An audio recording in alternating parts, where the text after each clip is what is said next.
皆さんこんにちは、ネストリングスです。今回はこちら、新しく発売されたランダムブースターボリューム3の新パーツを使って 3on3 デッキを組んできたのでバトルしていきたいと思います。今回は私野水航とつぶやきさん太郎で対戦していきます。よろしくお願いします。お願いします。それではやっていきましょう。行きましょう。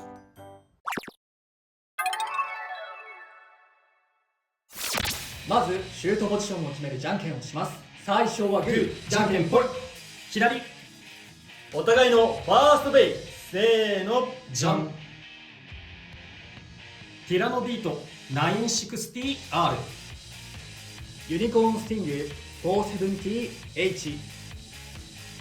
ファーストバトル、レディーセット、3、2、1、ゴーシュー。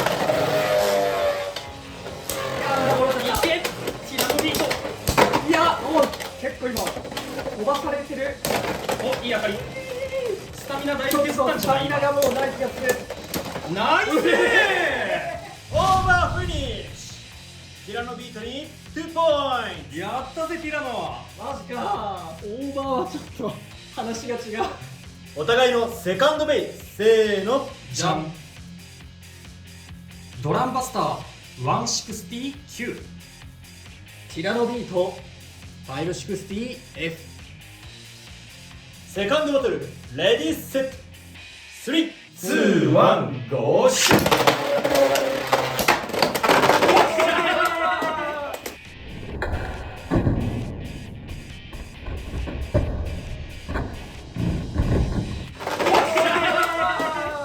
エクストリームフィニッシュ。ティラノビートに3ポイント。よーし。出てく位置がしかも真ん中で出てっちゃったか。いや、あれじゃないかな。クエイクってさ、ぴょんぴょん飛ぶじゃん。うん飛んだとこにもし当たってたら下の影響全く受けずにエクストリームいっちゃうから、それはそうなんだよね。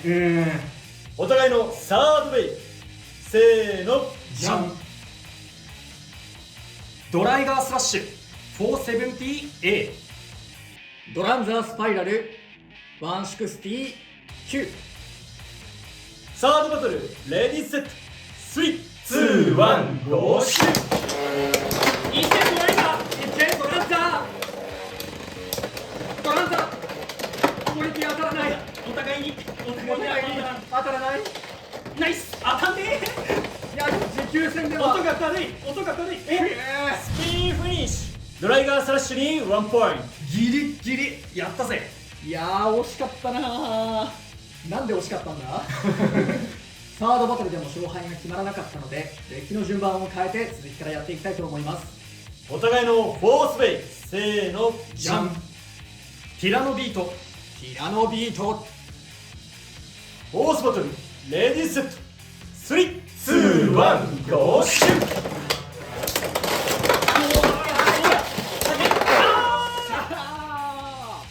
オーバーフィニッシュ。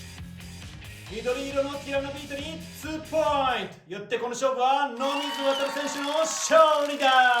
よーし、まあ今のはちょっとたまたま感もあったが勝てた。はい、ということで今回はランダムブースターボリューム3の新パーツを使って 3on3 バトルをやってきました。いかがだったでしょうか。いやー、ティラノビートが大活躍するようなバトルにはなったね。そうだね。1戦目も2戦目もねティラノビートの方が勝って、で4戦目のティラノ対決ではこっち負けちゃったの悔しかったな。まあ2回目のティラノビートはちょっとね、相手のドランバスターのビットの影響もあったかもしれないけれど、1個目のね、対ユニコーンスティングヘキサとティラノビートの対決は結構見るとこはいっぱいあったのかなと思ったね。そうだね。ガツガツ当たりに行ってスタミナ削ってあのままでもスピンで勝つことできてたし、でスピンで勝つかと思いきや吹っ飛ばしてね2点にポイント釣り上げたのはマジで偉かった。そうね、なんて言うんだろうな、まあ、ユニコーンスティングもさ、結構その当たるとまずい突起があって、そのせいで飛んでしまった可能性はあるんだけれど、結構相手をガスガスと飛ばしてスタミナを奪って、まあ俺がそのバーストを嫌ってヘキサを使ってたんで、まあ持久力もどんどんなくなっていったのと、まあ割と俺がさ、避けることを主軸に置いてたからちょっとシュート力弱めだったのね。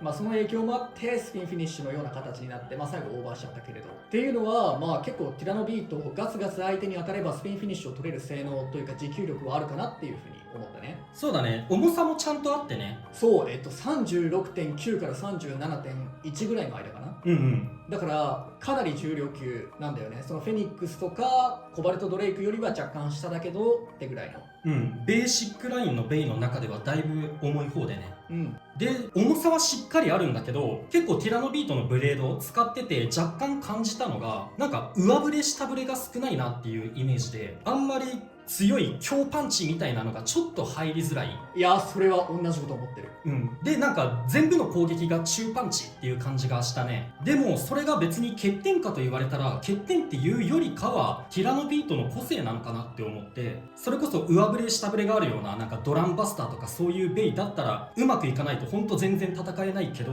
ティラノビートはそういう上振れがない代わりに下振れもあんまないからすごい安定して戦うことはできるなっていう印象で、だからあんまり上振れとか下振れがない分ティラノビートで勝つことができるカスタマイズとかを組むことができればすごい安定して勝率上げることができるんじゃないかなって思ってる。ただその強パンチが出づらいっていう特性でカスタマイズで悩むところが、そのドランバスターとかフェニックスウィングだと真ん中で戦うようなオーブとかのビットでも戦うことができるんだけど、ティラノビートの場合はその真ん中で戦うとあんまり強パンチみたいなのが出ないから、エクストリームダッシュで走らせないとあんま強い衝撃が与えられなくって、アタック運用として使うんだったらアタックタイプの走ることができるビットじゃないとちょっと難しいかもなって今感じてる。そうね、結構俺も同じこと考えてて、だから今回俺も F にしてたんだけど、なんかね中央を維持して相手を待ってカウンターするみたいな戦い方をすると思ったより飛ばさないし、今回はバトルに出てこなかったけどリザードロッドとかと戦ってると特にその火力不足を感じる。あ、そうそう、俺も一人で回してる時仮想敵としてねウィザードロッド使ってたから全然飛ばせないなって思って、その理由かもしれないのはやっぱりこの横の形状のこのゴツゴツかなと思ってて、こう上から見るとさ結構大きなこの2つの刃みたいなところが強そうに見えるんだけど、横から見るとさクリーンヒットするような場所があんまないんだよね。そうね、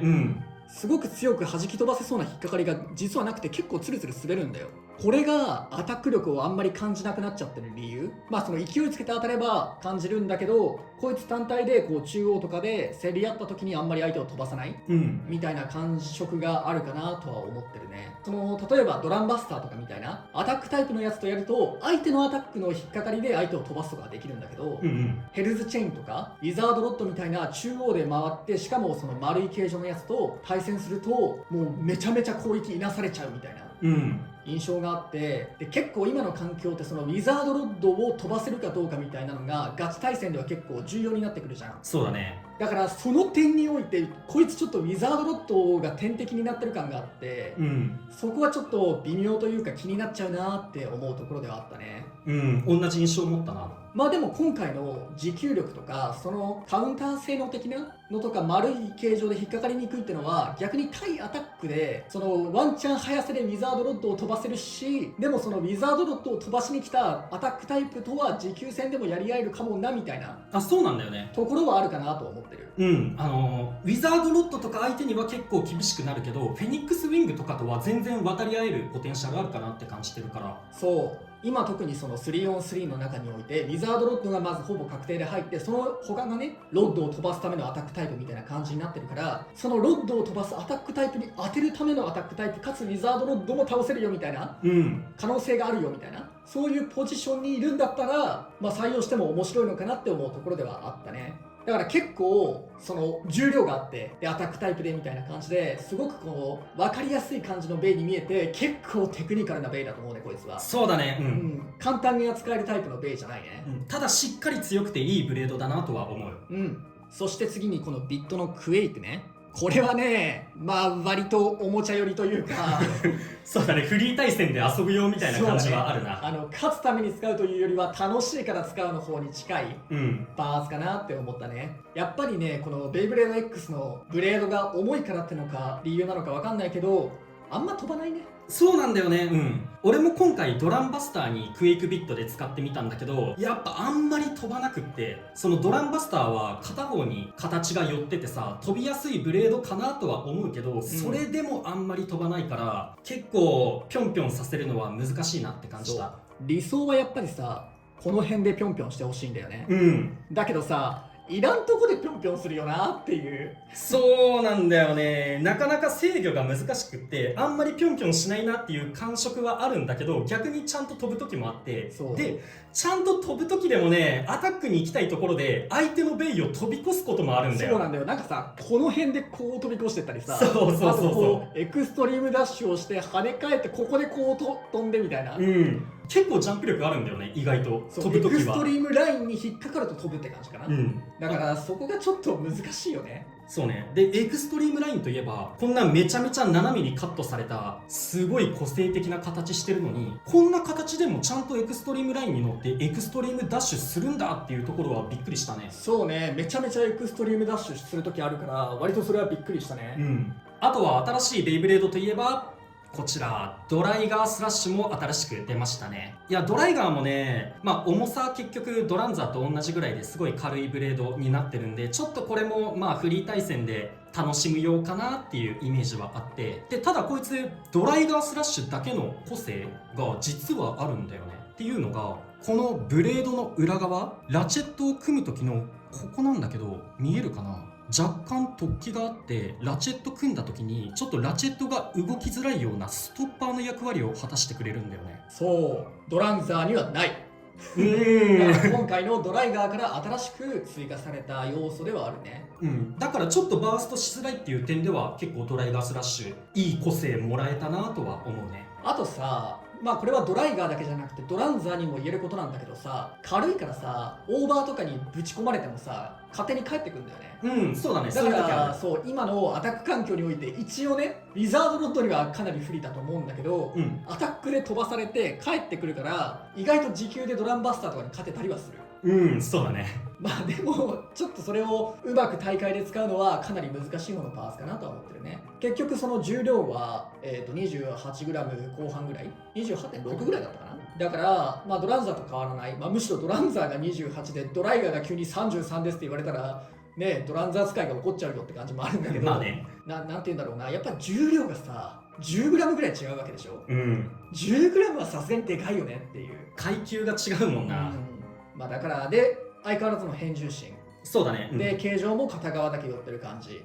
になってるから、ちょっとうまく使いこなすのはやっぱかなり難しいし、大会とかでそれこそ勝とうとするともっと難しいタイプのブレードかなとは思っちゃうね。バク転リバイバルはさもうすでにそれ1個作っちゃってあるからさ、でドライガーのその制作自体も決定って言った自体もちょっと早めだったからさ仕方ないとして、こう次が決まってるストームペガシスとあとビクトリー・バルキリーの2つは可能であればちゃんとね重量、今特にもう37とかそういう次元に入ってるから、せめて33